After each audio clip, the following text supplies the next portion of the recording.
Sir, আপনি কি খুঁজছেন স্যার? দয়াকে বাঁচানোর সূত্র। স্যার, ওনার নিরপরাধ হওয়ার কি প্রমাণ পাবো স্যার? ওই গুলিটা পঙ্কজ, যেটা ওই কিডন্যাপারের লেগেছিল। কিন্তু স্যার, ওই গুলিটা তো সালুঙ্কে স্যার ওর পিঠ থেকে বার করে নিয়েছিল। যে গুলিটা ডক্টর সালুকে পেয়েছেন, তার মধ্যে কোনো রহস্য আছে, আর সেটাই বের করতে হবে আমাদের। এ রক্তের ছিটে দেখতে পাচ্ছ? হ্যাঁ স্যার। যেভাবে ওই কিডন্যাপারের গুলি লেগেছিল, তার মধ্যেই কোনো রহস্য লুকিয়ে আছে। আর সেই রহস্য এই রক্তের ছিটেই বলে দেবে।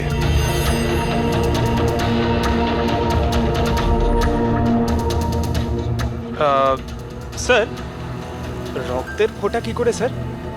আরে ভাই, তুমি জানো না, এই রক্তের ছিটেই আমাদের বলে দেবে যে গুলি কত দূর থেকে চলেছে আর কোন অ্যাঙ্গেল থেকে চলেছে।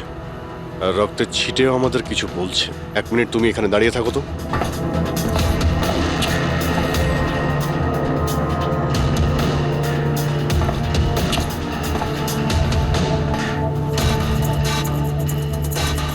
পঙ্কজ, তুমি একটু নিচু হও তো।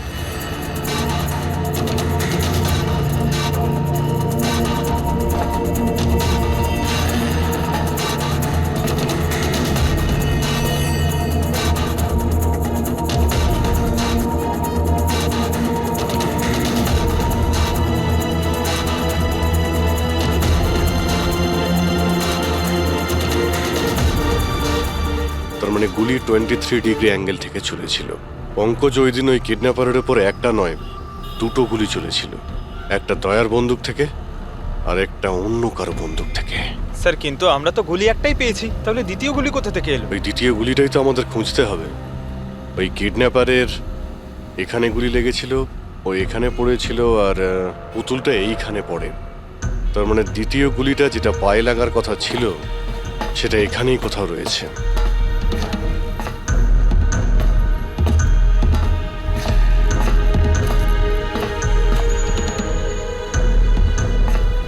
পঙ্কজ, তুমি একটা কাজ করো, আমি ওই দ্বিতীয় গুলিটা খুঁজছি, ততক্ষণ তুমি খোঁজ নিয়ে দেখো যে ওই দিন যে গুলিটা চলেছিল, সেদিন এই কন্টেনার ইয়ার্ডে কেউ এসেছিল। ঠিক আছে স্যার।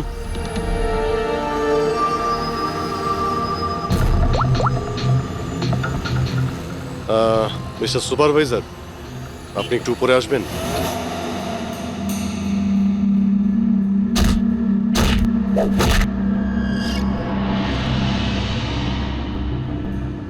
এটাকে হোল্ড কর। এইভাবে মারতে হয় পাঞ্চ। বেরো। নমস্কার। নমস্কার। হ্যাঁ, তো বলুন, বলুন কি কাজ? কিছু জানার ছিল। যদি না দিই? কিভাবে আদায় করতে হয় আমরা জানি সেটা।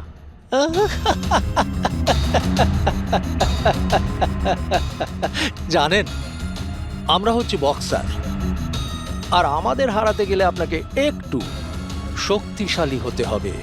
মহাশয়, এনাকে এত হালকা ভাববেন না, এনার গায়ে অনেক শক্তি।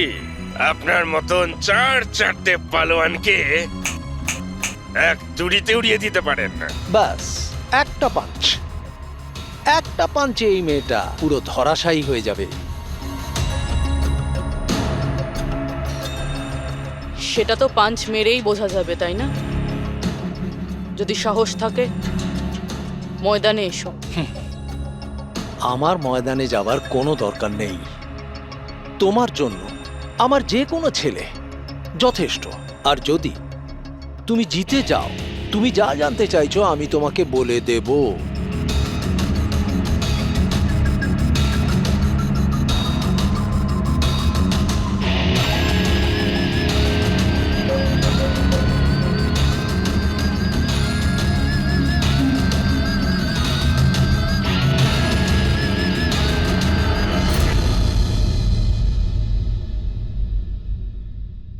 এর সাথে ফাইট করব।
খুব ভালো ফাইট করতে পারো।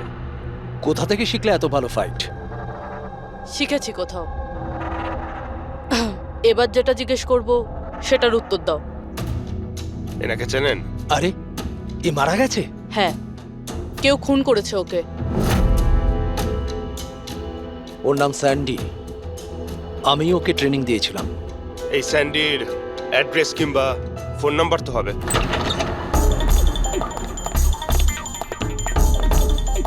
ঘরটায় খুব ভালো করে খুঁজে দেখো, আনাচে কানাচে ভালো করে দেখো যেখানে বাচ্চাটাকে লুকিয়ে রাখতে পারে।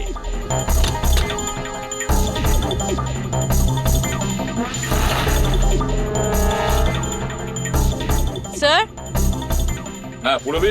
স্যার এই বলো। দেখুন, কাবার্ডে ফটো লাগানো রয়েছে। মাই গড, এ তো মিলির ফটো। আয়ুষীর কেয়ারটেকার। এর ফটো এখানে এলো কি করে?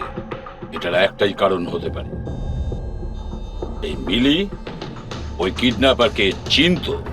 হ্যাঁ স্যার, আর আমাদের সামনে এমন নাটক করছিল যেন বাচ্চা হারিয়ে যাওয়ায় সব থেকে বেশি দুঃখ ওরই হচ্ছে। আয়ুষী, ওই মিলির সঙ্গে দেখা করতে হবে। হয়তো ওর কাছেই আয়ুষীর ব্যাপারে সব জানা যাবে।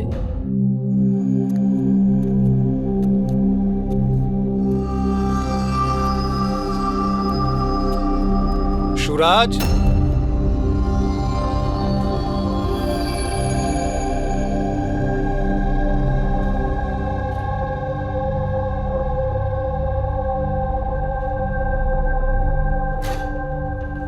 সুরাজ,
আমি তো সিআইডি লোকেদের সম্মান করি, কারণ আমার ছেলেও খুব বড় একজন অফিসার ছিল। ওকে 26শে নভেম্বর গুলি করে মেরেছে। ওর মা ডিপ্রেশনে চলে যায়। ওকে কিছুতেই বোঝাতে পারছিলাম না যে ওর ছেলে আর এ জগতে নেই। সেই শোকে ও দুবার আত্মহত্যা করার চেষ্টা করেছিল, কিন্তু তৃতীয়বার ওকে আর আমিও বাঁচাতে পারিনি।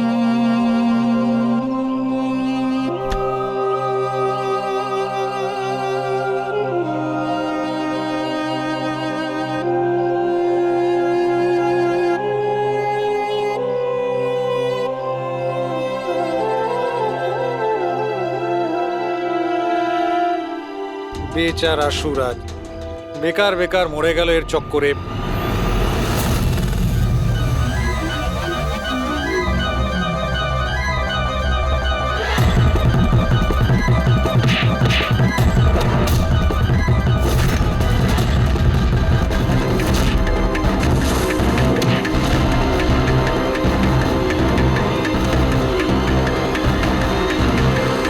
স্যার, আমার মেয়ের ব্যাপারে কোনো খবর পাওয়া গেল?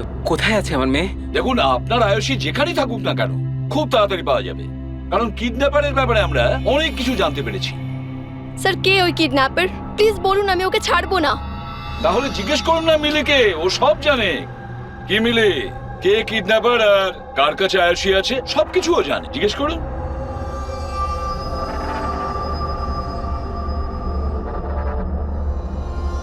স্যান্ডিকে তো চেনো তুমি।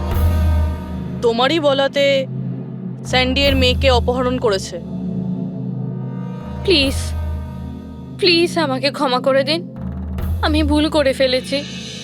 কোথায় আমার মেয়ে? হ্যাঁ, কোথায় লুকিয়ে রেখেছিস আমার মেয়েকে? বল বল, কোথায় আমার মেয়ে? ম্যাডাম আমি সত্যি বলছি, আমি আমি দিব্যি বলছি। আমি তো শুধুমাত্র স্যান্ডিকেই চিনি। আপনার মেয়েকে কিডন্যাপ করাতে আমার কোনো রকমের হাত নেই, আমি সত্যি বলছি। মিলি দেবী, আপনার কি মনে হয় আমরা সিআইডির লোকেরা ঘাসে মুখ দিয়ে চলি? আপনি স্যান্ডিকে চেনেন যেখানে, তার মানে আপনি এটাও জানেন যে আয়ুষীকে কোথায় কিভাবে রাখা হয়েছে, তাই না? তাড়াতাড়ি বলুন। স্যার আমি সত্যি বলছি, ওই স্যান্ডি আমার চারপাশে সবসময় ঘুরে বেড়াতো। ওর মিথ্যে ভালোবাসাটাকে আমি সত্যি ভেবেছিলাম। আমি সত্যি বলছি, আমি কিচ্ছু জানি মিথ্যে না। বলছে। আরে কিছু তো জানেন আপনি, বাচ্চাটাকে কোথায় লুকিয়ে রাখতে পারে ওরা? আমি কিচ্ছু জানি না, আমি কিচ্ছু বলতে পারবো না।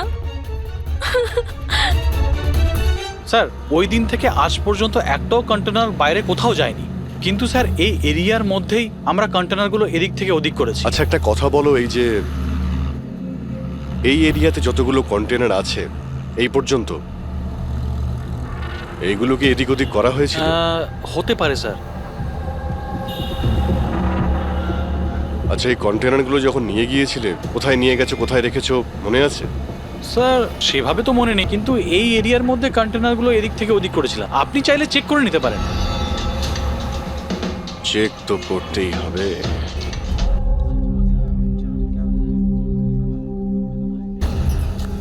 এ হলো রেডিও, জেলের সমস্ত খবরের কাছে আছে। যদি তুমি কিছু জানতে চাও তাহলে এর সঙ্গে কথা বলো, কিন্তু একটা কথা মনে রেখো, একে কখনোই বিশ্বাস করো না, কারণ এ যখন তখন দল বদল করে।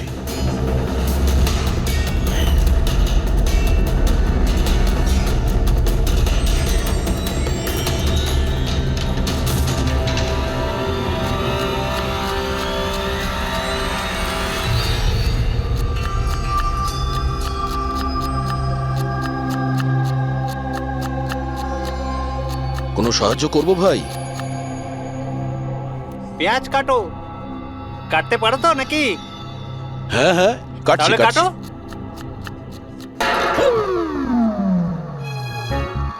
আচ্ছা, শরীরটা তো তোমার খুব সলিড, জিম টিম করো নাকি? হ্যাঁ হ্যাঁ, আগে তো জিমে যেতাম, কিন্তু এখন আর যাওয়া হয় না। ভালো হয়েছে ছেড়ে দিয়েছো। নাম কি তোমার? আমার নাম হলো রেডিও। রেডিও? এটা কিরকম নাম? আমি খুব বকবক করি না, তাই সবাই আমাকে আদর করে রেডিও ডাকে। ও, পুরো জেলে ছোট বড় সমস্ত খবর আছে আমার কাছে। মানে সব মিলিয়ে তুমি জেলের খোঁচড়। হ্যাঁ। আচ্ছা খোঁচড় বাবু, এটা বলো যে সুরজকে কে মেরেছে?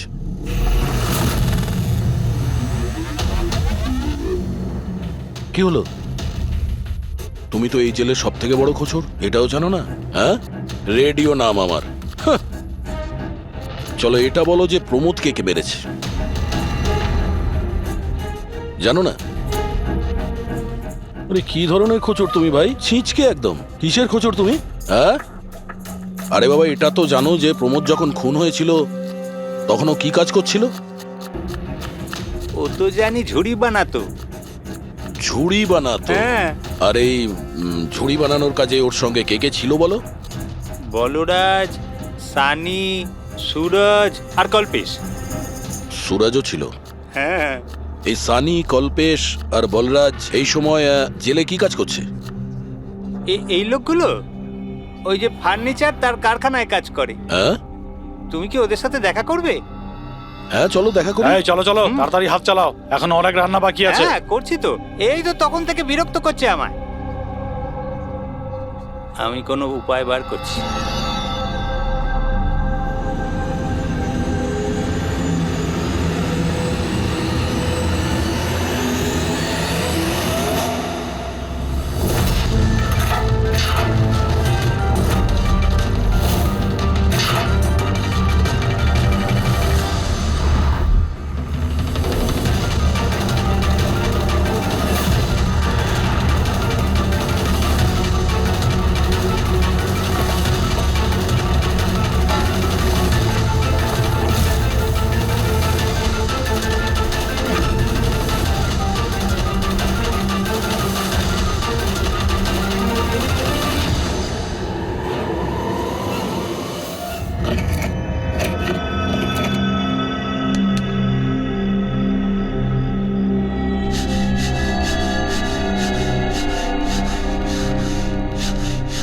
কিছু জানতে পারলে কে মেরেছে সুরাজ আর প্রমোদকে?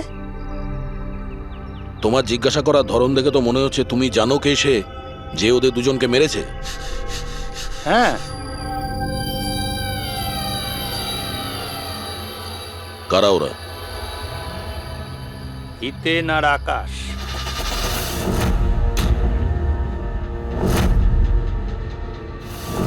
এত তাড়াতাড়ি বলে দিল? কিচেনে তো ভুলভাল বকছিল। নিশ্চয়ই কোনো গন্ডগোল আছে এই রেডিওর। সকালে আমি যখন তোমাকে জিজ্ঞাসা করলাম তখন তুমি আমায় কেন বলোনি? রহস্যের ব্যাপার এত তাড়াতাড়ি বলতে নেই। আর আমার তো এটাও জানা আছে যে ওই শক্তিশালী লোকটা আসলে কে, যাকে ওই দুজন মারার কথা আলোচনা করছে। যেটা প্রমোদ শুনেছিল। হুম, কে সেই ক্ষমতাবান লোকটা? শুনে কিন্তু রেগে যেও না। তোমাকেই মারার প্ল্যান করছে ওরা। আমাকে? হুম।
না ভাই, এই গুলিটা ম্যাচও করে গেছে। মানেটা এই অভিজিৎ, এই গুলিটাও দয়ার বন্দুক থেকেই ছোড়া হয়েছে। আপনি তো অদ্ভুত কথা বলছেন। দয়া গুলি একটাই চালিয়েছিল আর বুলেট পাওয়া গেল দুটো। তাহলে এই দয়া স্যারের দ্বিতীয় গুলি কিভাবে এলো, যেটা কিডন্যাপারের লেগেছে? অভিজিৎ, দয়াকে কেউ ফাঁসাতে চাইছে। হ্যাঁ স্যার, এই কন্টেনার ইয়ার্ডে আমি নিজে দেখেছি। একটা কন্টেনারে গর্ত ছিল, তার মধ্যে বুলেটের শেলও পেয়েছি। ওখানেই বসে কেউ কিডন্যাপারকে গুলি করেছিল। কিন্তু তোমরা কি করে বলতে পারো যে গুলি অন্য কেউ চালিয়েছে? রক্তের দাগ থেকে যেভাবে রক্তের ছিটে ওখানে পড়েছিল তাতে এটা পরিষ্কার যে দয়া গুলি চালায়নি, বরং দয়ার অ্যাঙ্গেল থেকেই কেউ অন্য অ্যাঙ্গেল থেকে গুলি চালিয়েছিল, হয়তো 23 ডিগ্রি অ্যাঙ্গেল থেকে। আর সেটা কে হতে পারে খোঁজ নিয়ে দেখতে হবে। কে এসেছিল ওখানে সেটা জানার জন্যই আমি পঙ্কজকে পাঠিয়েছি, কিন্তু এখনো অব্দিও এলো না, আর ওর ফোনটাও বন্ধ রয়েছে। হ্যাঁ বলুন। হোয়াট? কি এসব হলো কি করে? তোমরা ওখানে ছিলে না? কি হয়েছে স্যার? দয়াকে কেউ আঘাত করেছে, ছুরি পর্যন্ত মেরেছে। হোয়াট? ওকে হসপিটালে অ্যাডমিট করা হয়েছে। তাহলে চলুন স্যার। না অভিজিৎ, জিলা সাহেব বলেছেন যে ওখানে যেন আমরা না যাই। দয়ার জ্ঞান ফেরেনি, তবুও স্টেবল আছে। যেই ওর জ্ঞান ফিরবে ওরা আমাকে ইনফর্ম করবে।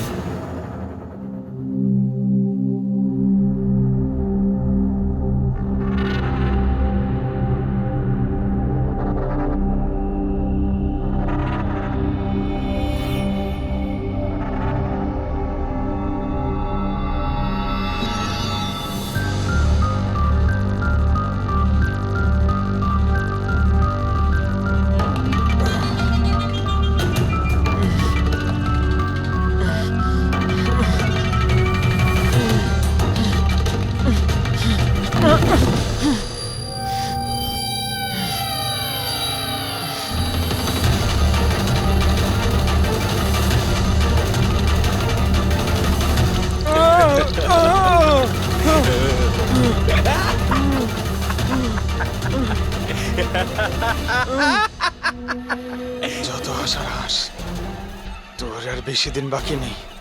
হেসে নে। আরে ভাই, তোদের সিআইডির এটাই প্রবলেম জানিস তো, ভীষণ বেশি বকবক করিস। সব শেষ হয়ে গেছে, তবু তোদের সাহস কমেনি। মৃত্যুর মুখে দাঁড়িয়েও বড় বড় কথা বলছিস। এই স্বভাব না মরার আগের মুহূর্ত অব্দি যাবে না, বুঝেছিস? আচ্ছা, তাহলে আমি নিঃশ্বাসটাই বন্ধ করে দিই। আমাকে যে ফলো করে তাকে আমার একদম পছন্দ হয় না। কোনো অপরাধী, বুদ্ধিমান অপরাধী, নিজের পেছনে কোনো প্রমাণ ছেড়ে যায় না। প্রমাণ তো তুই ওখানেই ফেলে এসেছিলি। তুই গিয়েছিলিস না ওখানে, ওই আড়ে? ও, তাহলে তোরা কান ধরতে গিয়ে মাথা পর্যন্ত পৌঁছে গেছিস। মিস্টেক, অনেক বড় মিস্টেক। কোনো ব্যাপার না, ভুলটা না হয় শুধরে নিচ্ছি। মরার আগে কোনো শেষ ইচ্ছে? তুই দয়া স্যারকে ফাঁসিয়েছিস। Very simple. আমি কন্টেনারে লুকিয়েছিলাম, ওর মধ্যে থেকে আমি এমন একটা হোল বানিয়েছিলাম যেটা দিয়ে আমি সবকিছু পরিষ্কারভাবে দেখতে পারি, কে কি করছে। বুঝলি, দয়া তো এটা জানতোই না যে ওর ঠিক পিছনের কন্টেনারে আমি লুকিয়েছি। স্যান্ডি এটা ভেবেছিল যে দয়াকেও ব্যস্ত রাখবে আর আমি দয়াকে গুলি করে দেবো, কিন্তু স্যান্ডি তো এটা জানতোই না যে ও বেচারা। খুব স্মার্ট না? একটা প্রশ্নের উত্তর দে। চল বল বল। আরে জিজ্ঞেস কর, শুরু কর। দয়া স্যারের বুলেট কোথা থেকে পেলি তুই? খুবই সহজ ছিল। ফায়ারিং রেঞ্জ থেকে আমরা একটা বুলেট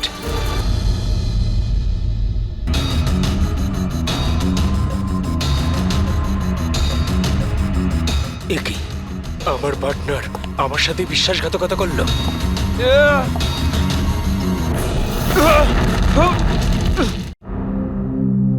স্যার, দয়া স্যার কেমন আছেন? এখন দয়া ঠিক আছে, চিন্তার কোনো কারণ নেই। দেখো অভিজিৎ, খুব বড় প্ল্যানিং করেছিল ওরা দয়াকে ফাঁসানোর জন্য। হ্যাঁ স্যার, আর এই কিডন্যাপিংটা ওই প্ল্যানেরই একটা পার্ট। আর ওরা স্যান্ডিকেও ডাবল ক্রস করেছে। ওকে বলেছিল দয়াকে মারতে, আর ওকেই মেরে দিয়েছে। তাহলে কি তুমি বলতে চাইছো ওই কিলারের কাছে দয়ার গানের গুলি ফায়ারিং স্পটে পাওয়া গেছে? হ্যাঁ স্যার, কিন্তু স্যার ও দয়া স্যারের গুলি ফায়ার করেনি স্যার, নিজের গুলি ফায়ার করেছিল স্যার। সেটাই তো বুঝতে পারছি না, ওই গুলি দয়ার গান থেকে চলেনি, তাহলে দয়ার গুলি ওই লাশের গায়ে ঢুকলো কি করে? স্যার, গুলি চেঞ্জ করা হয়েছে। কিডন্যাপারের গায়ে যে গুলি ছিল সেটাকে বের করে সেই জায়গাতে দয়ার গুলি রেখে দেয়। কিন্তু স্যার, লাশটা তো কন্টেনার ইয়ার্ড থেকে সোজা ফরেনসিক ল্যাবেই এসেছিল। তাহলে গুলি বদল হলো কখন এবং কোথায়? রাস্তায় ফেডরি, গুলি রাস্তায় বদলানো হয়েছে, অ্যাম্বুলেন্সের ভেতরে। সাহেব সাহেব সাহেব সাহেব, ওই কাজটার জন্য আমি তার টাকা পেয়েছিলাম সাহেব। আমাকে বলেছিল যে রাস্তার মধ্যে শুধু 5 মিনিটের জন্য গাড়ি থামাতে, তাই আমি জুস খাওয়ানোর জন্য ড্রাইভারকে নিচে নিয়ে গেছিলাম সাহেব।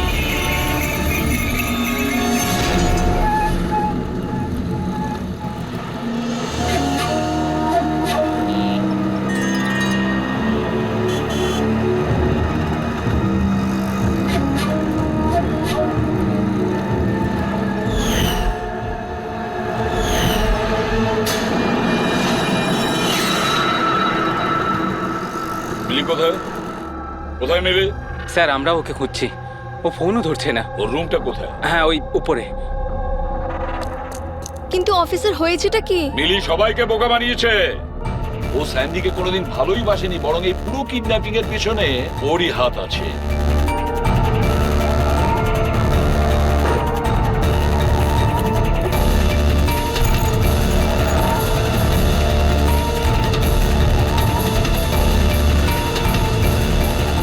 স্যার এই ছবি মিলির ঘরে ছিল। এ তো আকাশ আর হিটেনের ফটো, যারা দয়াকে আঘাত করেছিল জেলের মধ্যে। কিন্তু স্যার একটা কথা মাথায় ঢুকছে না, এই দুজনের ছবি মিলির ঘরে এলো কি করে?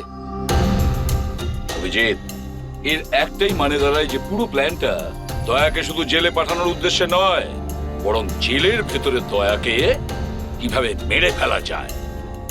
তার মানে স্যার দয়াকে এখনো কেউ মেরে ফেলতে পারে, ওর উপরে আবার আক্রমণ হতে পারে। সরি এসিপি স্যার, যতক্ষণ না উপযুক্ত প্রমাণ আপনারা আনছেন দয়াকে ছাড়তে পারবো না। স্যার স্যার ওকে কেউ মেরে ফেলতে চাইছে স্যার, ওকে ফাঁসিয়ে জেলে পাঠানোর প্ল্যান ছিল। দেখো, আমরা যেটা করছি এখন সব আইন অনুযায়ী করছি, আর সেটা দয়ার পক্ষেই করছি। স্যার, আইন অনুযায়ী এ সমস্ত করলে অনেক দেরি হয়ে যাবে। একটা হামলা হয়ে গেছে স্যার, ও জীবন আর মৃত্যুর সঙ্গে লড়ছে। এসিপি সাহেব, আপনি একজন সিনিয়র অফিসার, আপনি খুব ভালোভাবে জানেন প্রোটোকলের নিয়ম অনুসারে আমরা আমাদের নির্ণয় বদলাতে পারি না। স্যার কিন্তু আই এম সরি এসিপি সাহেব, প্লিজ।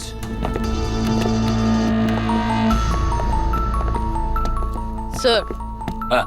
স্যার স্যার মিলির ফোন বন্ধ আসছে। ও কোথায় আছে, কি করছে কেউ জানে না, কিন্তু আমরা শহর থেকে বাইরে যাওয়ার সমস্ত রাস্তা ওর জন্য বন্ধ করে দিয়েছি। স্যার যা করার তাড়াতাড়ি করতে হবে। একবার ওকে অ্যাটাক করেছে, এবার কিন্তু ওকে মেরেই ফেলবে ওরা। তাহলে অভিজিৎ, আমরা সেটাই করব যেটা আমরা নিজেদের জন্য করি।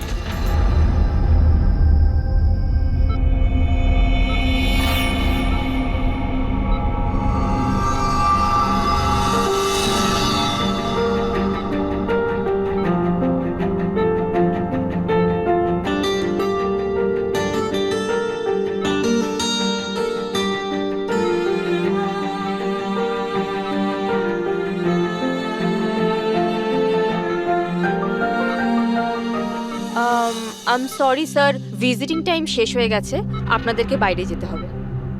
আমি পেশেন্টের ব্যান্ডেজ চেঞ্জ করব।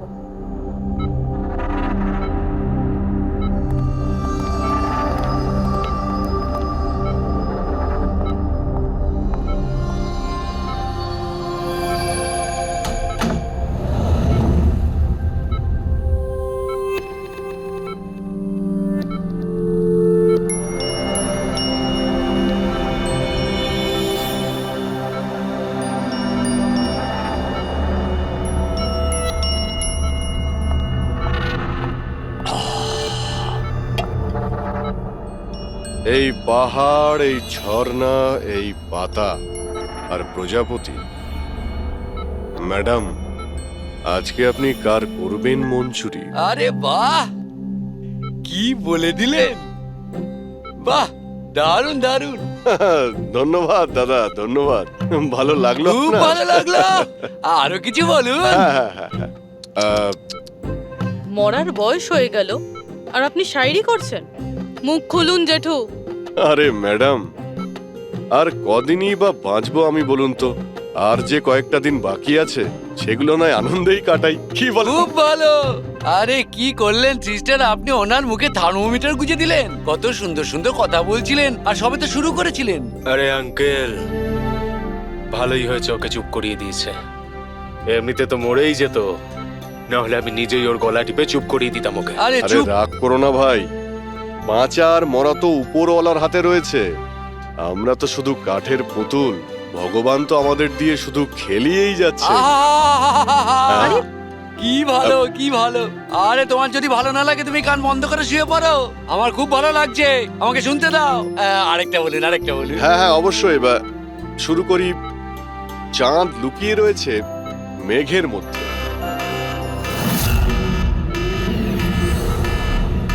এই পালাও পালাও, তাড়াতাড়ি পালাও, তাড়াতাড়ি পালাও সবাই, হসপিটালে আগুন লেগে গেছে, তাড়াতাড়ি পালাও, তাড়াতাড়ি তাড়াতাড়ি।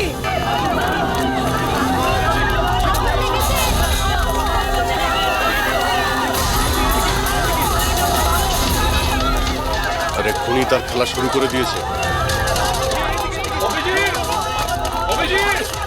হ্যাঁ স্যার। ওরা তোর রুমে আগুন লাগিয়েছে। স্যার এগুলো ইচ্ছে করেই করেছে।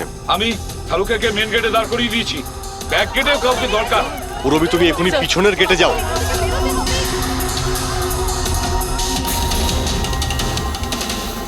আর অভিজিৎ, হ্যাঁ স্যার। দয়ার খেয়াল রাখো, তার সঙ্গে থাকো।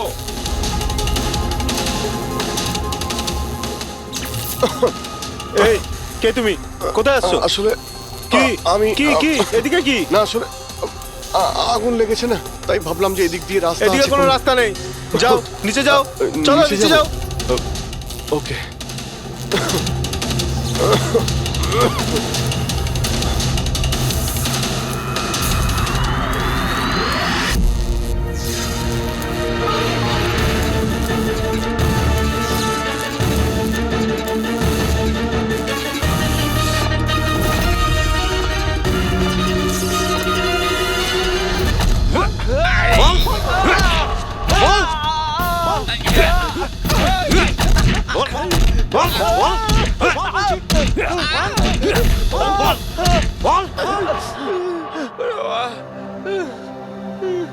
আমি তোমাদের দুজনকে আধ ঘন্টার সময় দিচ্ছি, তাই এই আধ ঘন্টার মধ্যে সম্পূর্ণ সত্যিটা তোমাদের মুখ থেকে শুনতে চাই। বলো, কে পাঠিয়েছে তোমাদের দয়াকে মারার জন্য?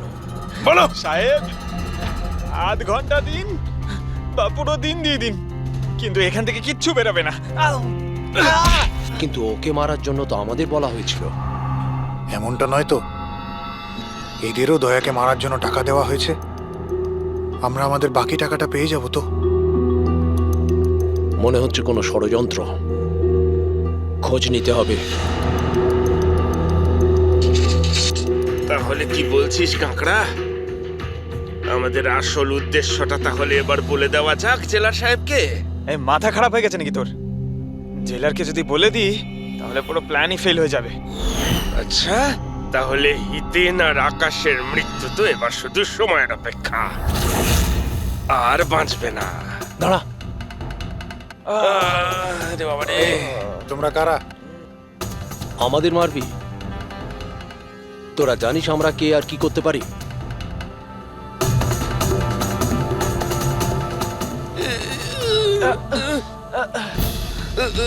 আরে বাবা রে, মরে গেলাম। আরে বাবা।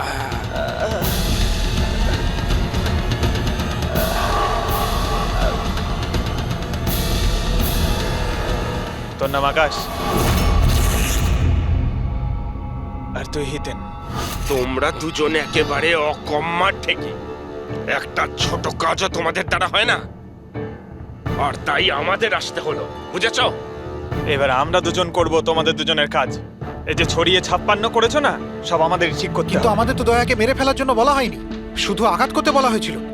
এই চুপ কর, পাগল নাকি? কি বলছিস কি? হ্যাঁ, আরে সত্যি তো বলছি। ওদের বলছিস কেন? আরে একই কাজ আমাদেরকেও দিয়েছে, এদেরকেও দিয়েছে।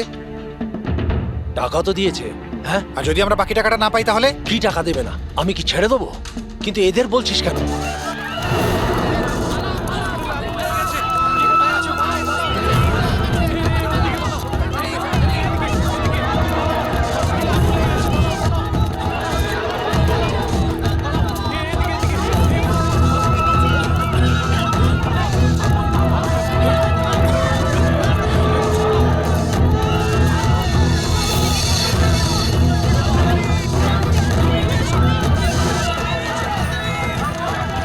সরে যাও, সরে যাও সবাই, সরে যাও, পেছনে চলে যাও, তাড়াতাড়ি সরে যাও। হ্যালো, হ্যাঁ পঙ্কজ, কি বললে তুমি?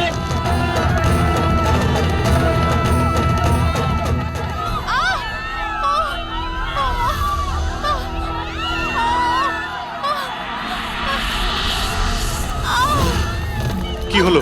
কেউ ধাক্কা দিয়ে ফেলে দিয়েছে। আচ্ছা, আঘাত পেয়েছি, হাঁটতে উঠুন পারছি না। তাড়াতাড়ি আসুন।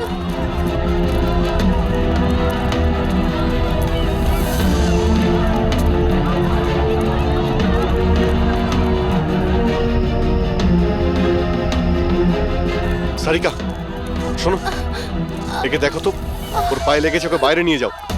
আসুন আসুন, আমার সাথে আসুন। অভিজিৎ, অভিজিৎ, তুমি এখানে কি করছো? দয়ার কাছে কে আছে? স্যার, একজন মহিলা লেগেছিল, ওনাকে আমি নিয়ে আসছিলাম। দয়ার কাছে একজন গার্ড আছে কিন্তু স্যার। অভিজিৎ, পঙ্কজ এক্ষুনি ফোন করে বললো আমাকে দয়ার উপর যে হামলা করবে সে বাইরে থেকে আসবে না, আগে থেকেই হসপিটালে আছে।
হলো কেদারবাবু?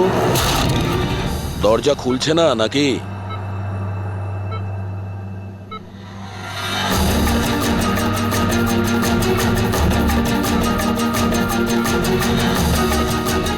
তুমি ছুরিটা খুব ভালো চালাও, কিন্তু আফসোস এই শিল্পটা আজ কাজে লাগলো না।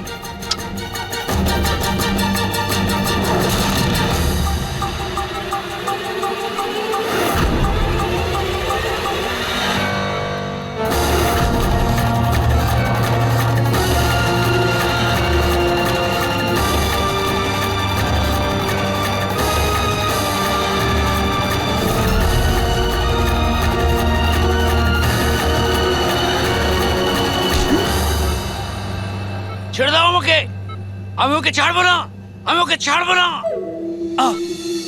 কবিতা শেষ, গল্প শুরু। দয়াকে কেন মারতে চাইছিলি? কারণ ও আমার বউ আর আমার মেয়েকে মেরেছে। আমার বউ আর আমার মেয়ে আত্মহত্যা করেছে। ও যদি আমাকে জেলে না পাঠাতো তাহলে ওরা কিছুতেই এটা করতো না। অপরাধ করলে শাস্তি তো পেতেই হবে, তাই না? অনেক বড় প্ল্যানিং করেছিলি না তুই? বাচ্চাটাকে কিডন্যাপ করালি, কন্টেনার ইয়ার্ডে গুলি চালালি, আর দয়াকে ফাঁসানোর জন্য গুলিটাও চেঞ্জ করে দিয়েছিলি।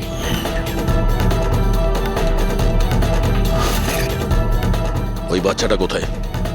ওই বাচ্চাটা কোথায় যাকে তুমি কিডন্যাপ আছে করেছো? কোনো আপনজনের কাছে। কে হয় তোমার সেই আপনজন? বলবো না। যদি আমার সেই আপনজন জানতে পেরে যায় যে আমাদের প্ল্যান ফেল করে গেছে তাহলে ও বাচ্চাটাকে মেরে ফেলবে। আর যদি ওই বাচ্চাটার কিছু হয় না তাহলে আমি তোকে প্রাণে মেরে দেবো, মনে রাখিস।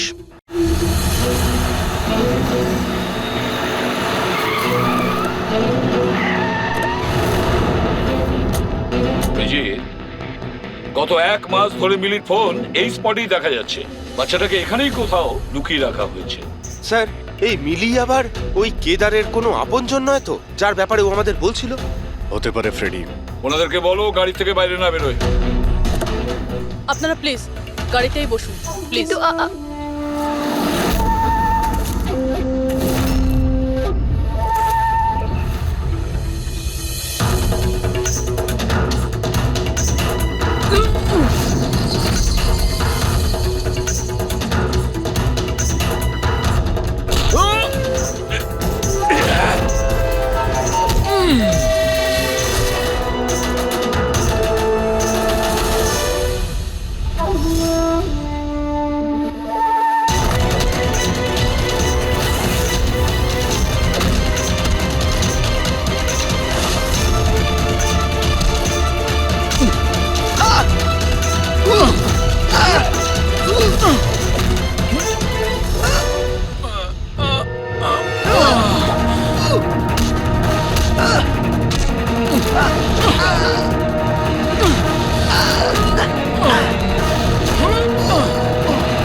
Sir bomb.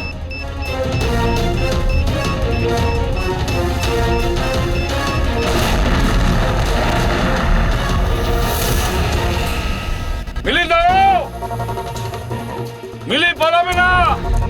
বাচ্চাটাকে, বাচ্চা পড়ে যাবে। বাচ্চাটাকে আমাদের দিয়ে দাও। আমাকে বাধা দিও না, আমি বলছি আমাকে যেতে দাও, না হলে আমি এই বাচ্চাটাকে ফেলে দেবো।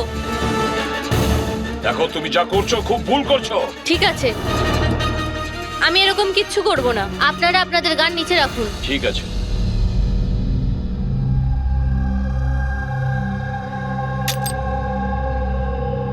এবার ওই গানটা আমার দিকে দিন। তুমিও।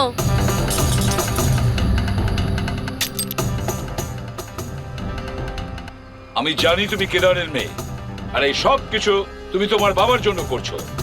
আপনারা সবাই সিআইডির লোকেরা শুরু থেকে কেবলমাত্র উল্টো দিকেই যাচ্ছেন। আসল সত্যিটা কি সেটা শুধু আমিই জানি, আর এই সত্যিটা আমি কখনোই কাউকে বলবো না, আর আপনারা কখনো এটা জানতেও পারবেন না। দেখো মিলি, মিলি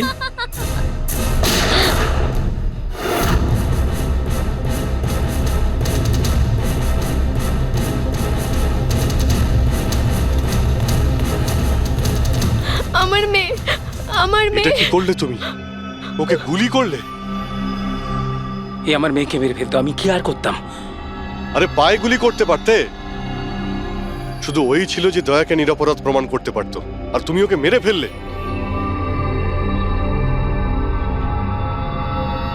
শুধুমাত্র এই নয় স্যার,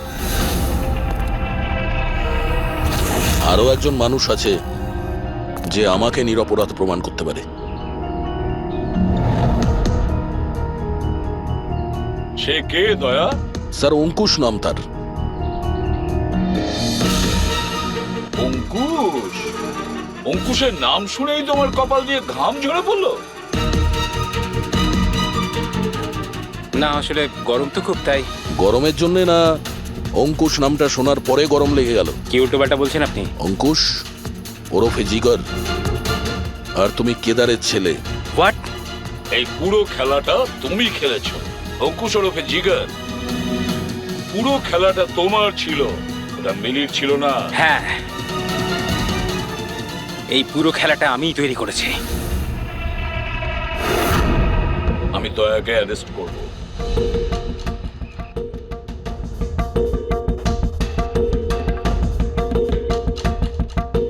মিলিকে বলে আমি রাকাকেও আমার রাস্তা থেকে সরিয়ে দিয়েছিলাম, যাতে আমার কথা কেউ কোনোদিন জানতেই না পারে। আর আমি হলাম অঙ্কুশ, কেদার হলো আমার বাবা। আর আপনারা সবাই ভালো পুলিশের মতো আমাকে এখান থেকে যেতে দেবেন, কারণ যদি আপনারা আমার সাথে কোঅপারেট না করেন তাহলে না না। কেমন বাবা তুমি? প্রতিশোধ নেওয়ার জন্য নিজের বাচ্চাটাকে মেরে ফেলবে, নিজের পরিবারকে ধ্বংস করবে? এরা আমার পরিবারের কেউ নয়, এরা সবাই অ্যাক্টর। এ আমার বউও নয়, এ আমার বাচ্চাও নয়। দুবাই থেকে আসার পরে 6 মাস লেগেছিল আমার এই পরিবার তৈরি করতে, কারণ আমার আসল পরিবারকে পুরো পৃথিবীর সামনে মেরে ফেলেছে এই দয়া। আমার মাকে, আমার বোনকে, আমার বাবাকে জেলে পাঠিয়ে দিয়েছে। তোমার শত্রুতা আমার সঙ্গে, তোমার বদলা নিতে হলে আমার সঙ্গে নাও। গুড বাই দয়া।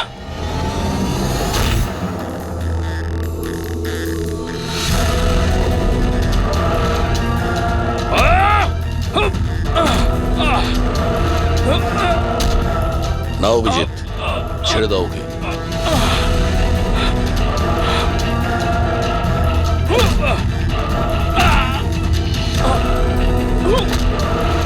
আইনের হাত শুধু লম্বা নয়, শক্তিশালীও হয়।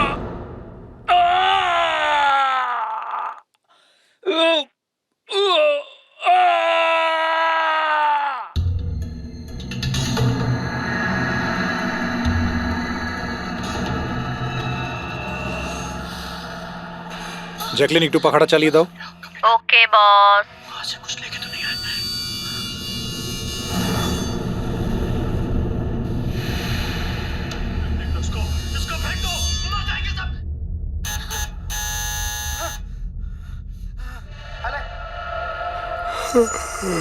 देख क्या रही है? खा ले, 10 दिन से नहीं खाया। खा ले नहीं तो मारूंगा।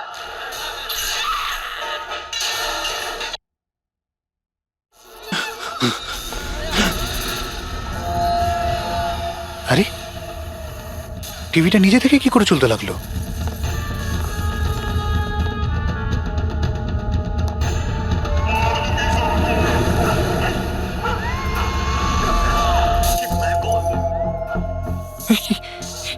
এগুলো এগুলো কি হচ্ছে?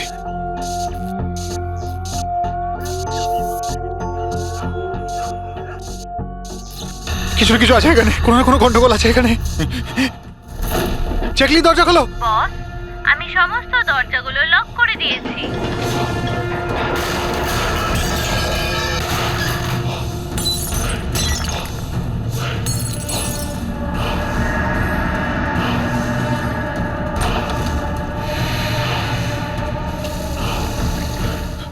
Laptop laptop laptop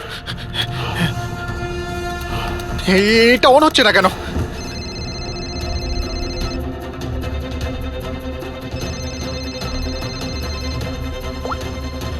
hello. মেরে ফেলবো বস, না। আমি তোমাকে মেরে না ফেলবো। জ্যাকলিন, আমাকে বেরো না। কি করি এখন?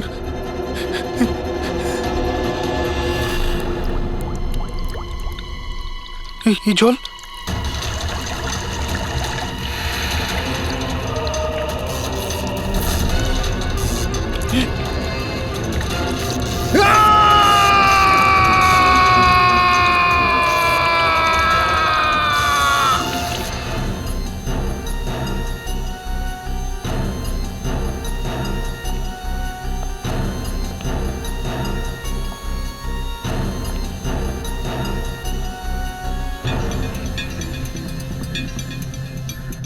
জল পড়েছে, তার ঝুলছে, এটাতেই খুন হয়েছে। অভিজিৎ, ইলেকট্রিক শকের কারণেই এর মৃত্যু হয়েছে, আর তো কোনো কারণ দেখতে পাচ্ছি না।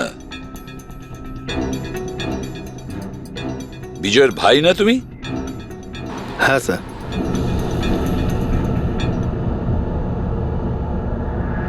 স্যার, বডির মধ্যে না আঘাতের কোনো চিহ্ন আছে আর না অন্য কিছু রয়েছে। পঙ্কজ, বডিটাকে ফরেন্সিক ল্যাবে পাঠিয়ে দাও। এটা কোনো দুর্ঘটনা না স্যার, আমার দাদাকে মার্ডার করা হয়েছে। দেখুন, এত জোর দিয়ে আপনি কি করে বলছেন যে আপনার দাদার মৃত্যু স্বাভাবিক নয়? আপনি কাউকে সন্দেহ করেন? কে করতে পারে এটা? স্যার, দাদার একটা শত্রু না, হাজার শত্রু ছিল। এতগুলো শত্রু?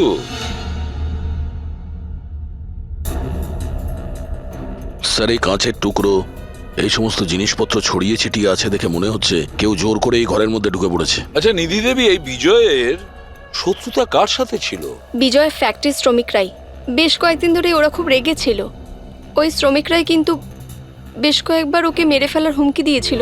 কিন্তু আপনাদের বাড়িতে কি করে ঢুকবে যেখানে চারদিকে সিকিউরিটি, অ্যালার্ম সিস্টেম আছে, সিসিটিভি ক্যামেরা লাগানো আছে? Yes sir, it's a smart home. ও হ্যাঁ স্যার, ইনি বলেছিলেন এখানে হিটিং, এসি, লাইটিং, ভেন্টিলেশন সব কিছু রিমোটে চলে। আচ্ছা, তাহলে তো ম্যাডাম আরও একটা প্রশ্ন ওঠে যে এত সিকিউরিটি ঘেরা একটা হাইটেক বাড়িতে, এই স্মার্ট হাউসে কেউ জোর করে ঢুকে গেল কি করে? জানি না স্যার। নিধি দেবী, আপনাদের সিসিটিভি ক্যামেরার ফুটেজ আমরা দেখতে চাই।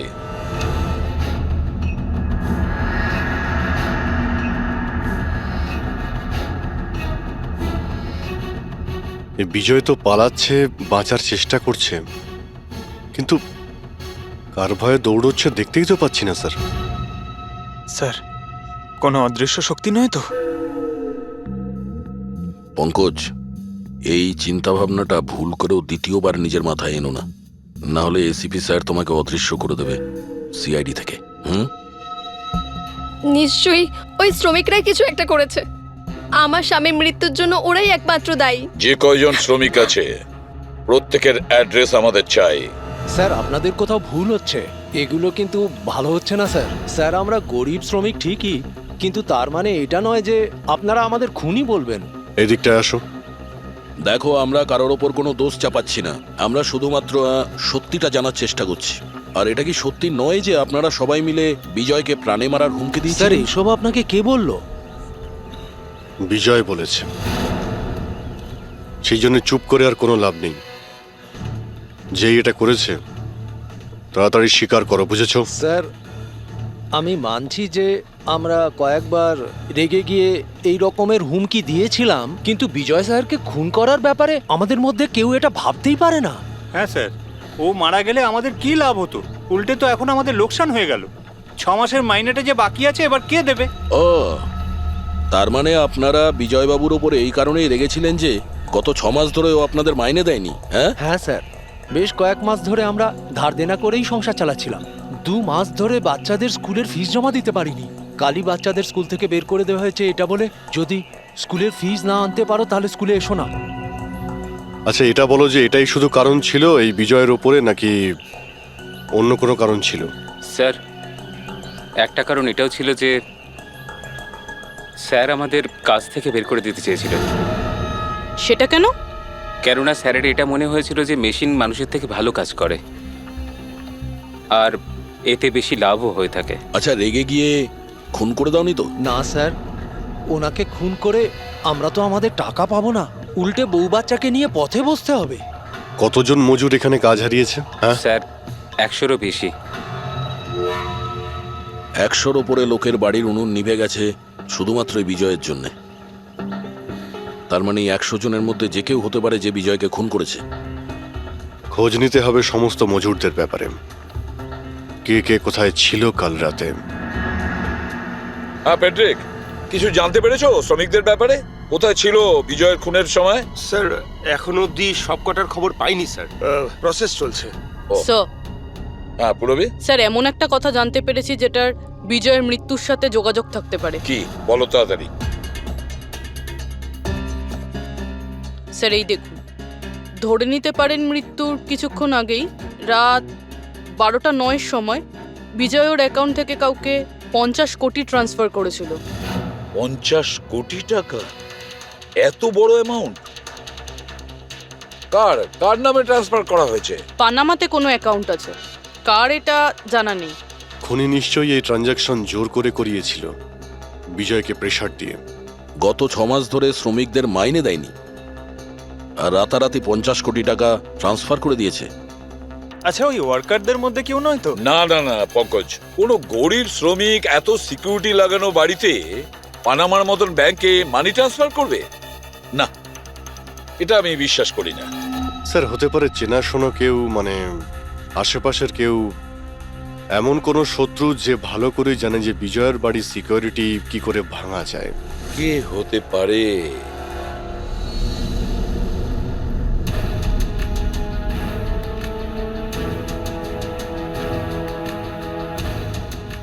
জ্যাকলিন, আরে প্রচন্ড গরম লাগছে তো, একটু এসি টেম্পারেচারটা 20 করে দাও তো।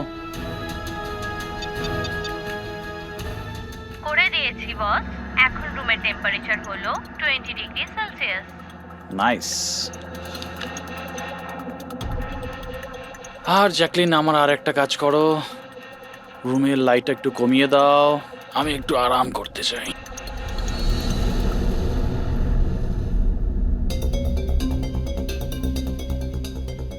আরে জ্যাকলিন, আরে তোমার মনে আছে না কাল আমার দুবাইতে মিটিং আছে?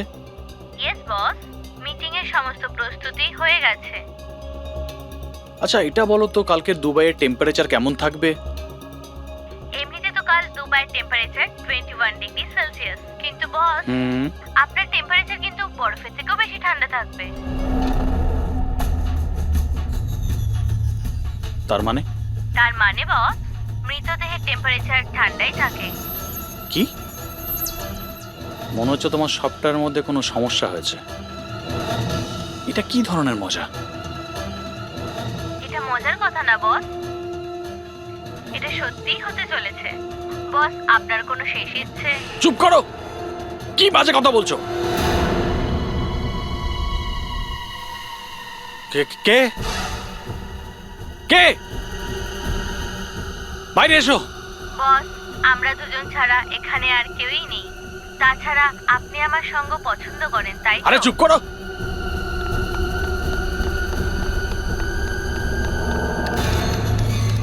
কোনো লাভ নেই বস, আমি সমস্ত দরজা লক করে দিয়েছি।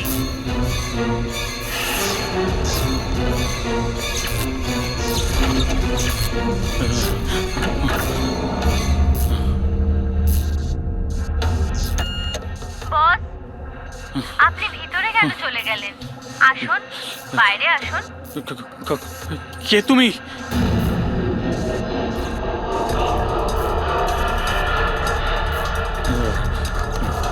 হ্যালো হ্যালো, আমি রাজেশ কুমার বলছি। আমাকে কেউ মেরে ফেলতে চাইছে, আপনি তাড়াতাড়ি আমার বাড়িতে চলে আসুন প্লিজ। খোলো জ্যাকলিন, খোলো।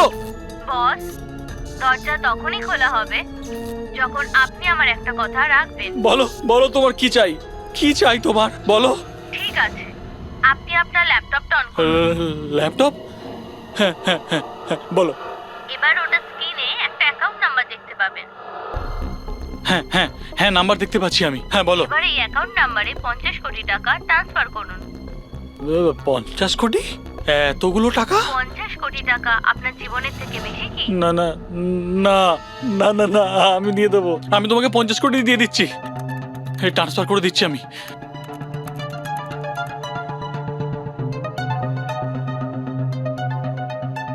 দেখো এই অ্যাকাউন্টে 50 কোটি টাকা আমি ট্রান্সফার করে দিয়েছি, দেখো।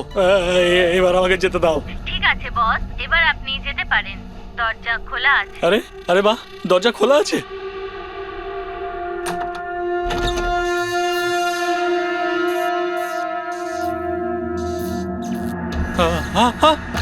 বস, আমি আপনাকে বোকা বানিয়েছি। ফোনের বিপরীতে আমি ছিলাম। আপনার সাহায্যের জন্য কেউ আসবে না।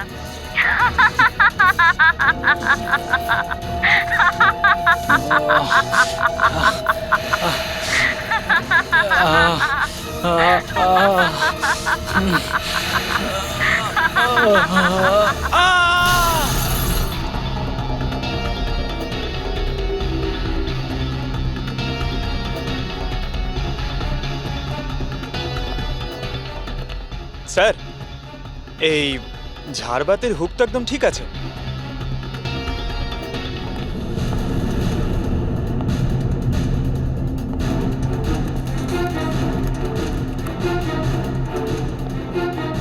স্যার এই দেখুন বেডরুমের CCTV footage.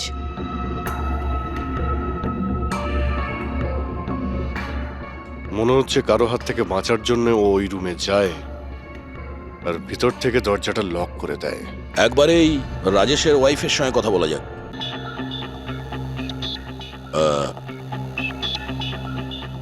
Excuse me ma'am, এই রাজেশ ছাড়া ওই সিকিউরিটি কোড আর কে জানতো? রাজেশ ছাড়া এই কোডের ব্যাপারে আর কেউই জানতো না স্যার। এমনকি ও আমাকেও এই ব্যাপারে কোনোদিন কিছু বলেনি। স্যার, এই খুনি কোড কি করে জানলো? ও ভেতরে এলো কি করে?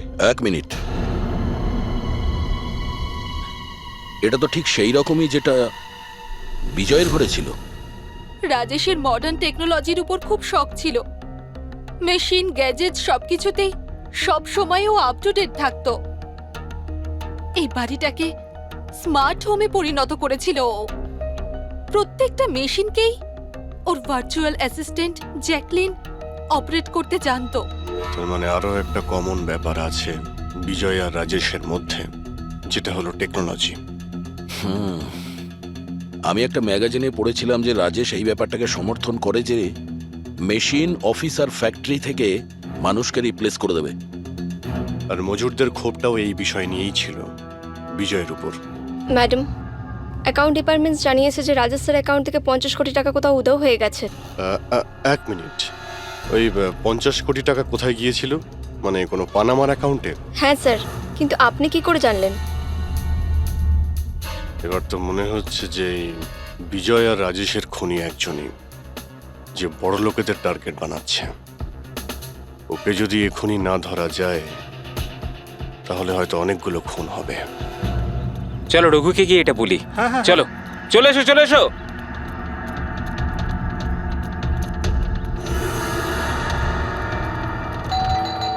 আরে রঘুদা, দরজা খোলো। আরে রঘুদা, দরজা খোলো। রঘুদা, দরজা খোলো। রঘু ভাই, আরে রঘুদা, তাড়াতাড়ি তুমি এদিকে আসো না একবার। আরে কোনো বিপদ নয়, টাকা পেয়ে গেছি আমরা, টাকা। আরে মোবাইল চেক করো তোমার। মেসেজ মেসেজ পড়ো, মেসেজ।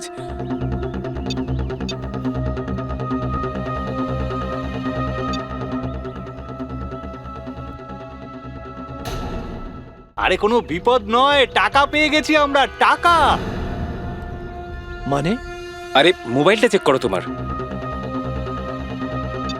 10 লাখ টাকা এসেছে আমার অ্যাকাউন্টে, কিন্তু কোথা থেকে? এই যে আমার অ্যাকাউন্টে কেউ 10 লাখ টাকা দিয়েছে? শুধু তোমার অ্যাকাউন্টেই নয় দাদা, আমাদের সবার অ্যাকাউন্টেই 10 লাখ টাকা ঢুকেছে। 10 লাখ। রঘুদা, আমরা তো বড় লোক হয়ে গেলাম। এবার না জীবনের সব স্বপ্ন পূরণ করব আমরা। আমি তো ঠিক করেই নিয়েছি দাদা, একটা দামি গাড়ি কিনবো। আমি আমার বউকে নিয়ে বিদেশে যেতে চাই। ব্যাস। এক মিনিট, অত লাফানোর মতো কিছু হয়নি। এতগুলো টাকা আমাদের অ্যাকাউন্টে এলো কি করে? আরে কি যায় আসে, যেখান থেকে হোক এসেছে। আমার ব্যাপারটা সুবিধে লাগছে না।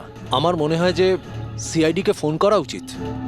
কথায় আছে না, ওপরওয়ালা যখনই দেয় 2 হাত ভরে দেয়। এমনটাই হয়েছে বারোলিয়ায় অবস্থিত বস্তিতে থাকা কিছু শ্রমিকদের সাথে।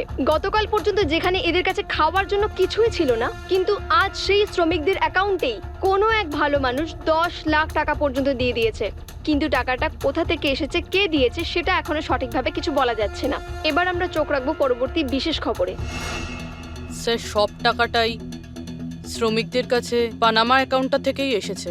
যা বাবা, 10 লক্ষ টাকা!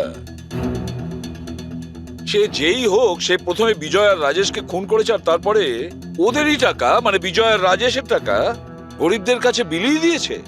কিন্তু স্যার, এই যেই হোক, এই উদার মনস্ক খুনি এইরকম টাইট সিকিউরিটির বাড়িতে ঢুকলো কি করে? দয়া, তুমি একটা ব্যাপার নোটিস করেছো? এই বিজয় আর রাজেশ দুজনেরই টাইট সিকিউরিটিতে ঘেরা বাড়ি আর্টিফিশিয়াল ইন্টেলিজেন্সে চলতো। আর দুজনের বাড়িতেই একই ভার্চুয়াল অ্যাসিস্ট্যান্ট ছিল, জ্যাকলিন। হ্যাঁ স্যার, তো হতে পারে যে এই ধূর্ত খুনি এই আর্টিফিশিয়াল ইন্টেলিজেন্সকে হ্যাক করেছিল আর এই জ্যাকলিনকে ওর মালিকের বিরুদ্ধে প্রোগ্রাম করেছিল। হতে পারে। আচ্ছা, ওই জ্যাকলিন আর ওই সফটওয়্যার কোন কোম্পানির? স্যার, খুব বিখ্যাত কোম্পানি বিওটি টেকনোলজিসের মালিক মিস্টার অরবিন্দ। এই জ্যাকলিন উনিই বের করেছেন। I see. তাহলে ওই জ্যাকলিনের পিছনে অরবিন্দ আছে। অরবিন্দ এরপরে কোনো এক্সকিউজ কিন্তু আমি শুনবো না। প্লিজ তোমরা কাজের প্রতি সিরিয়াস হও। মিস্টার অরবিন্দ। হ্যাঁ, আমরা সিআইডি থেকে আসছি, আপনার কাছে কিছু প্রশ্ন জিজ্ঞাসা করব। সরি, এই সময় আমি একটু বিজি আছি। কালকে সন্ধেবেলা আপনারা আসুন। মিস্টার অরবিন্দ, বেশি ওভার স্মার্ট হওয়ার একদমই চেষ্টা করবেন না। দুটো খুন হয়েছে, ভাগ্য ভালো যে আমরা এখানে কথা বলতে এসেছি। এরপর জিজ্ঞাসাবাদ কিন্তু সিআইডি ব্যুরোতেও হতে পারে। কথাটা বুঝতে পারলেন? আপনারা আসুন না, বসুন না। কি নেবেন, চা কফি? এই এখানে দাঁড়িয়ে আছো কেন? যাও চা কফি নিয়ে ভার্চুয়াল এসো। অ্যাসিস্ট্যান্ট জ্যাকলিন, যেটা আর্টিফিশিয়াল ইন্টেলিজেন্স দিয়ে চলে, আপনি বানিয়েছেন? হ্যাঁ, আমিই বানিয়েছি। আর এই ক্রিয়েশনটা নিয়ে আমি খুব প্রাউড ফিল করছি। ইনফ্যাক্ট আমি তো এটাই বলবো যে আপনারা সিআইডির লোকেরাও এই পুরনো ব্যুরো সরিয়ে স্মার্ট ব্যুরো বানিয়ে নিন, আর আপনাদের এই কিছু অফিসারকে সরিয়ে দিন। হ্যাঁ, আর আপনাদের যত এই মার্ডার কেসেস আছে সেগুলো সফটওয়্যার দিয়ে সলভ করুন, তাই না? তোমার মনে হচ্ছে যে এই সফটওয়্যার দিয়ে মার্ডার কেস খুব সহজেই সলভ হয়ে যাবে? নিশ্চয়ই। তাহলে তো এটাও হতে পারে যে এই সফটওয়্যারের সাহায্যে কেউ খুনও করতে পারে, তাই তো? আমি কিছু বুঝতে পারছি না। তোমার অনেক ক্লায়েন্ট তো ইউজ করে না এই ভার্চুয়াল টেকনোলজি, হ্যাঁ, ভার্চুয়াল অ্যাসিস্ট্যান্ট। তাহলে এটা কি সম্ভব নয় যে ওটাকে হ্যাক করা যায়, আর হ্যাক করার পরে এই ভার্চুয়াল অ্যাসিস্ট্যান্টকে দিয়ে নিজের মালিককে মেরে দেওয়া যায়? যেই টেকনিকটা ব্যবহার করে আমি জ্যাকলিনকে বানিয়েছি সেটা হ্যাক করা ইম্পসিবল। যদি আপনার টেকনিক এতটাই ফুল প্রুফ হয়, তাহলে ওদের স্মার্ট হোমের যতগুলো গ্যাজেট আর যতগুলো সিস্টেম, সেগুলো হ্যাক কি করে করলো? স্যার, আমার মনে হচ্ছে ওই লোকেরা সেটিংটাই কিছু করেছে, নইলে আমার এই টেকনোলজি তো একদম ফুল প্রুফ। যতটাই ফুল প্রুফ হোক বা সিকিউর, এই যে হ্যাকাররা থাকে না, ওদের কিন্তু বেশিক্ষণ লাগে না এগুলো হ্যাক করতে।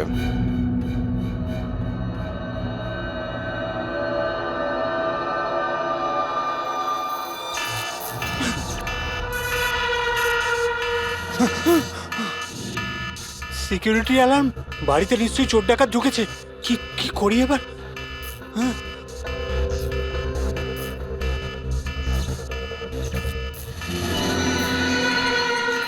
ও মাই গড, এর কাছে তো বন্দুক আছে।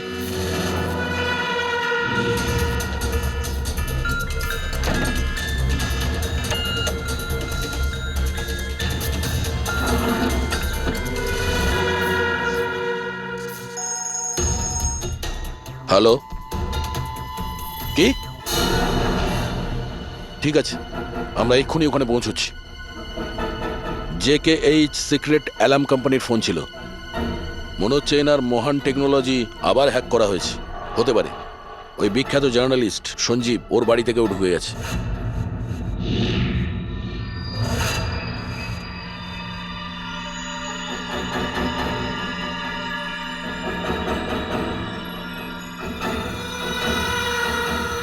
এ তো আমার দিকে এগিয়ে আসছে দেখছি।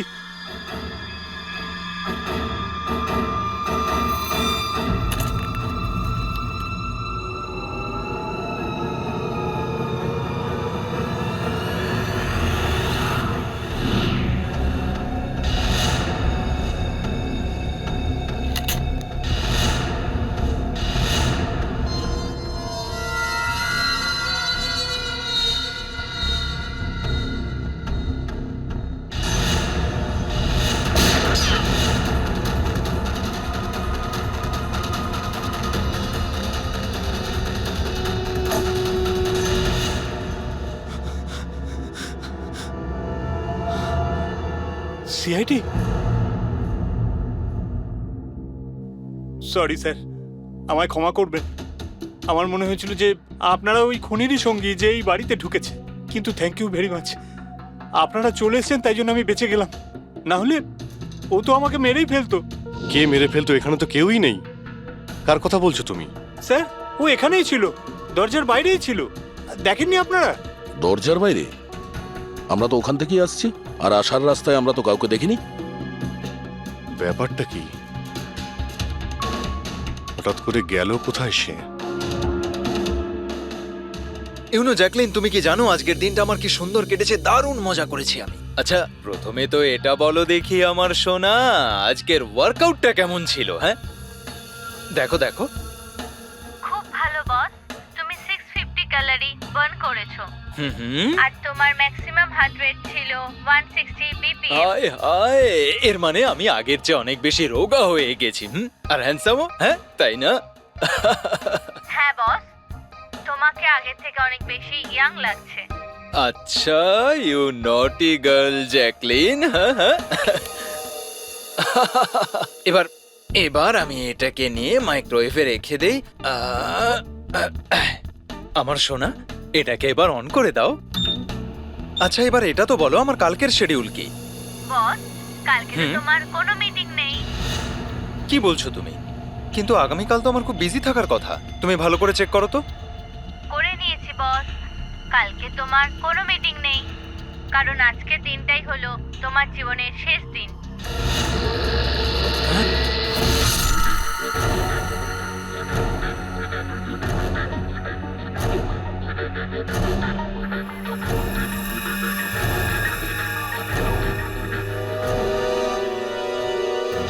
উনি খুব সাংঘাতিক প্ল্যান করেছিল। ওর সব সময় টার্গেট ছিল এই অরবিন্দই, সঞ্জীব নয়। আর স্যার, যেটা সঞ্জীবের বাড়িতে হলো সেটা ছিল আমাদের বোকা বানানোর জন্য। ওখানে যা কিছু হয়েছিল সব বোকা বানানোর জন্য। ও চাইছিল আমরা ওই সঞ্জীবের ঘরে বিজি হয়ে যাই, আর খুনি খুব সহজেই অরবিন্দকে খুন করে দেবে। কিন্তু স্যার, ওই সঞ্জীবের বাড়িতেও তো মাস্কওয়ালা লোকটা এসেছিল। পঙ্কজ, এটা একটা প্ল্যান ছিল, সবকিছুই একটা ভাবনা চিন্তা করার প্ল্যান। আমার তো মনে হয় সঞ্জীবের বাড়িতে কেউ ছিল না। এই ফুটেজ ওর ফোনে আগে থেকে দিয়ে দেওয়া হয়েছিল।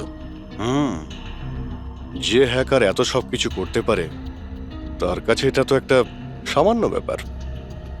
এই আর্টিফিশিয়াল ইন্টেলিজেন্সির যে টেকনোলজি, যেটা সমস্ত বাড়িতে লাগানো আছে, ওটা তো এই অরবিন্দই বানিয়েছিল।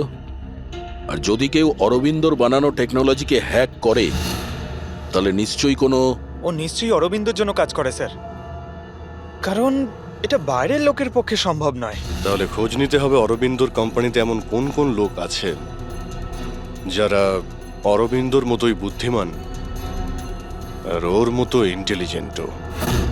অরবিন্দকে খুন করেছে এদের মধ্যে যেই হোক না কেন, সে নিশ্চয়ই এই আর্টিফিশিয়াল টেকনিকের ব্যাপারে খুব ভালোভাবেই জানতো। কিন্তু সে কে হতে পারে? স্যার, দুজন আছে যারা মোটামুটি অরবিন্দের মতো টেকনোলজিটা জানে। এক তো এই আমান, যাকে অরবিন্দই জিনিয়াস বলতো। আর স্যার, দ্বিতীয়জন হলো এই রাহুল। একে অরবিন্দ রাইভাল কোম্পানি থেকে নিয়ে এসেছিল, যাতে ওর টেকনিক সবার থেকে ভালো এবং শক্তিশালী হয়। আর যত ধনী ব্যক্তি আছে অরবিন্দর, সবার বাড়িতেই এই সিস্টেম এই রাহুলই ইনস্টল করেছিল। তাহলে এই খুনি কোনো বড় লোককে টার্গেট করার আগে আমাদের ওর থেকে এক ধাপ এগিয়ে থাকতে হবে। স্যার, আমার মনে হয় খুনির পরের টার্গেট মেঘনা হতে পারে। মেঘনা? হ্যাঁ স্যার, এই মিস্টার অরবিন্দের অনেক পুরনো ক্লায়েন্ট, বড় লোক, আর আর্টিফিশিয়াল ইন্টেলিজেন্ট টেকনোলজির অনেক বড় সাপোর্ট। পুরবি, একটা কাজ করো, যতক্ষণ না খুনি ধরা পড়ে তুমি মেঘনার সঙ্গে থাকবে। আর অভিজিৎ, দয়া, এই আমন আর রাহুলের ওপর কড়া নজর রাখো। না স্যার, কাউকে দেখতেই পাচ্ছি না।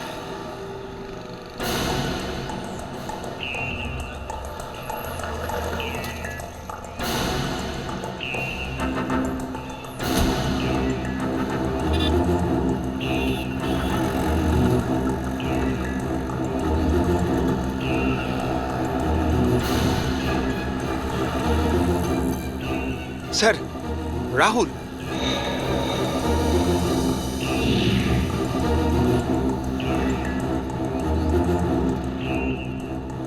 বাড়ি একদম ফাঁকা, মনে হচ্ছে অমন ঘরেই নেই। চলো ভেতরে গিয়ে দেখি।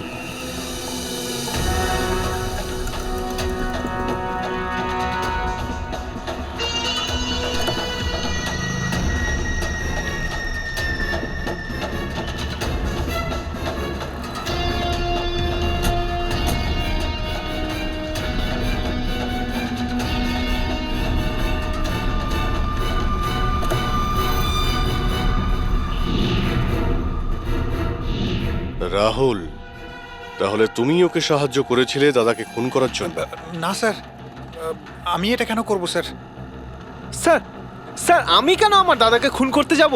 আচ্ছা, তাহলে এখানে এত ভাইটাল মিটিং কিসের হচ্ছিল? স্যার অ্যাকচুয়ালি ব্যাপারটা হচ্ছে, অরবিন্দ স্যারের মৃত্যুর পর আমি ওনার কোম্পানিতে কাজ করতে চাইছিলাম না, তাই ও আমাকে অফার দিচ্ছিল ওর কোম্পানিতে কাজ করার জন্য।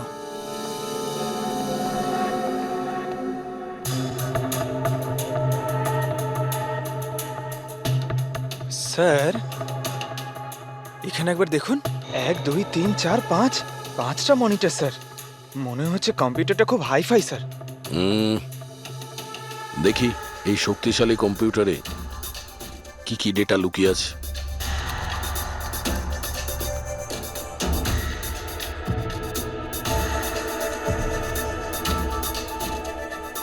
এর মধ্যে তো বিজয় আর রাজেশের ব্যাংক অ্যাকাউন্টের ডিটেলস আছে।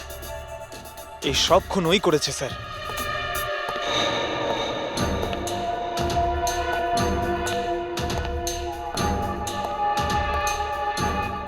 নমস্কার।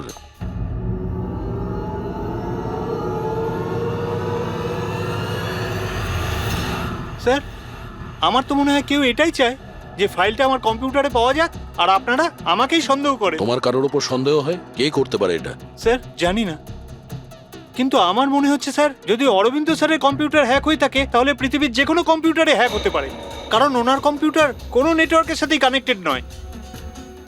তার মানে অরবিন্দ বাবুর কম্পিউটার যেই হ্যাক করুক সে সেই সময় ওখানে উপস্থিত ছিল, তাই তো? ইয়েস স্যার, কিন্তু বুঝতে পারছি না, অরবিন্দ স্যারের পার্সোনাল অফিসে যাওয়ার পারমিশন কারোরই ছিল না, এমনকি আমি নিজেও সেখানে কখনো যাইনি। আচ্ছা, তাহলে কেউ তো হবে যার পারমিশন ছিল অরবিন্দর অফিসে যাওয়ার। হ্যাঁ স্যার, ওর নাম প্রিয়া। প্রিয়া? কোথায় থাকে ও?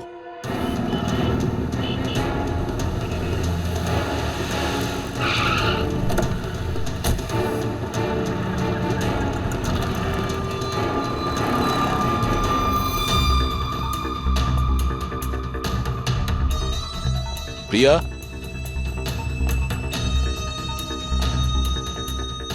প্রিয়া?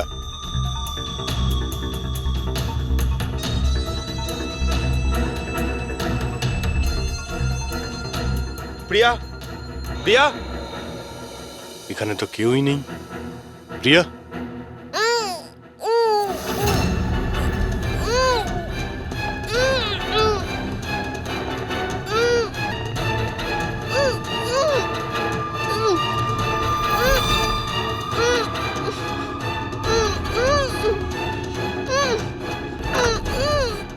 প্রিয়া? প্রিয়া? প্রিয়া? তুমি ঠিক আছো? এক মিনিট, এক মিনিট।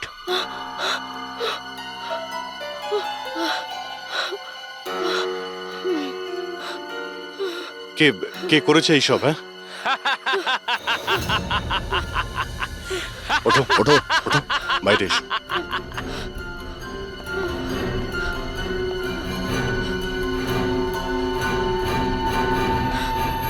কে? এসো সিআইডির লোকেরা, এসো। দেশের রক্ষা করো না তোমরা?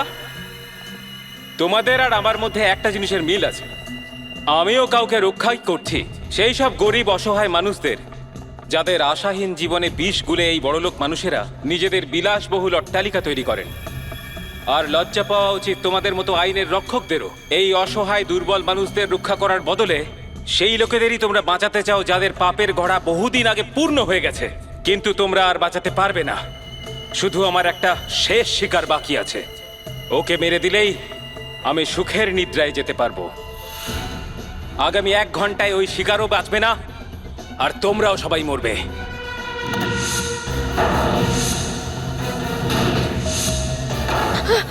আরে এসব কি হচ্ছে?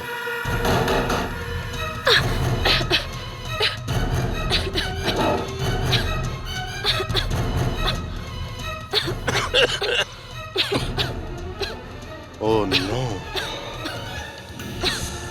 এটা কি? বিষাক্ত গ্যাস।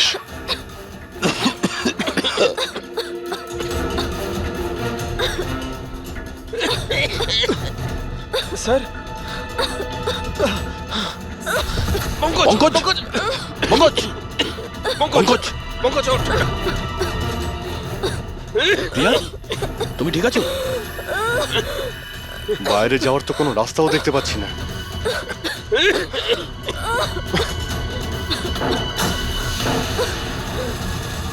দরজা খোলো। সমস্ত দরজা অটোমেটিক মনে হচ্ছে। কিচেনে গিয়ে দেখো সিলিন্ডার আছে কিনা। বুঝে গেছি স্যার।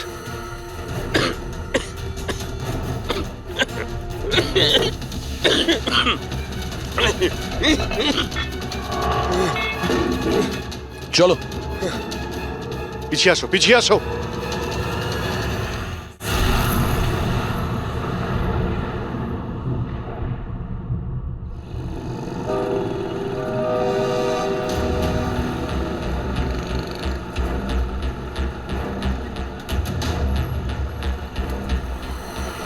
লিসেন এভরিওয়ান, তোমাদের সবার মনে আছে তো আমাদের কিন্তু এই অ্যাসাইনমেন্টটা মান্থ কমপ্লিট হওয়ার আগেই করতে হ্যাঁ হবে। মেঘনা ম্যাডাম। ওকে? কিসের আওয়াজ এটা? আরে এই আওয়াজটা কোথা থেকে আসছে?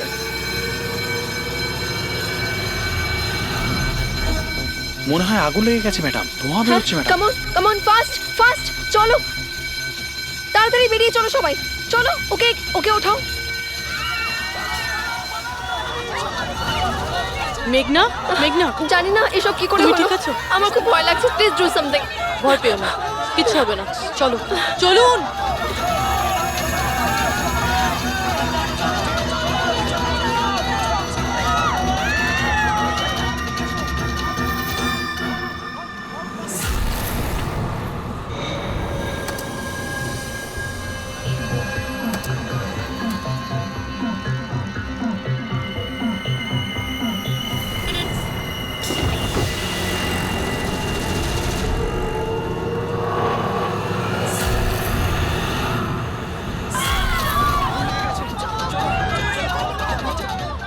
চলুন। মেঘনা, মেঘনা, সবাই সাবধানে এসো। মেঘনা, কেউ মেঘনাকে দেখেছো? না, দেখিনি।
প্রিয়ার বাড়ি থেকে বেরোনোর সময়ই আমরা পূরবীকে মেসেজ করে দিয়েছিলাম। তুমি মেঘনাকে মারতে আসছো। আর তুমি ভাবছিলে যে আমরা সবাই মারা গেছি? কিন্তু কম্পিউটার ফুটেজ আমি নিজে চেক করেছিলাম, মেঘনা ওখানে একাই ছিল। কিন্তু আপনারা যেভাবে তুমি সিকিউরিটি সিস্টেম হ্যাক করতে পারো আমরাও করতে পারি। তুমি নকল ফুটেজ দেখেছিলে, তোমার মিষ্টি আমরা তোমাকেই খাইয়েছি। যখন তুমি ওই নকল ফুটেজটা দেখছিলে তখন আসল ক্যামেরাটা ডিসেবল করা ছিল, আর সেই মুহূর্তেই আমরা সেফলি মেঘনাকে বিল্ডিং থেকে বার করে দিয়েছি। এখন বলো কেন করেছো সব? কেননা ঘৃণা করি আমি এই টেকনোলজিকে। সেই সব মানুষদের ওপর প্রতিশোধ নিতে চেয়েছিলাম, তাদের উচিত শিক্ষা দিতে চেয়েছিলাম যারা এই টেকনোলজির সমর্থক। সব জিনিসের ভালো আর খারাপ দিক থাকে, টেকনোলজিরও রয়েছে, কিন্তু এই নতুন অ্যাডভান্স টেকনোলজিতে তোমার এত প্রবলেম কিসের? কেননা এই টেকনোলজি আমার বাবাই তৈরি করেছিল, অরবিন্দ নয়। এই জন্য এই টেকনোলজির ওপরে প্রথম অধিকার আমার বাবারই হওয়া উচিত। এমনকি জ্যাকলিনও আমার বাবারই আইডিয়া ছিল। অরবিন্দ জালিয়াতি করে সমস্ত ক্রেডিট নিয়ে নিয়েছিল। ওই লোকটার কারণেই আমাদের পরিবারকে এত দারিদ্র দেখতে হয়েছে।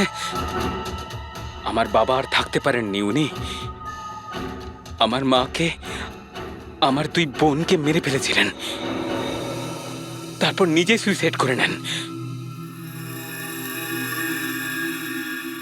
আমি স্কুলে গেছিলাম, হয়তো এই জন্যই বেঁচে যাই। তোমার সঙ্গে যেটা হয়েছে সেটা খুব খারাপ হয়েছে, সেটা হওয়া উচিত ছিল না।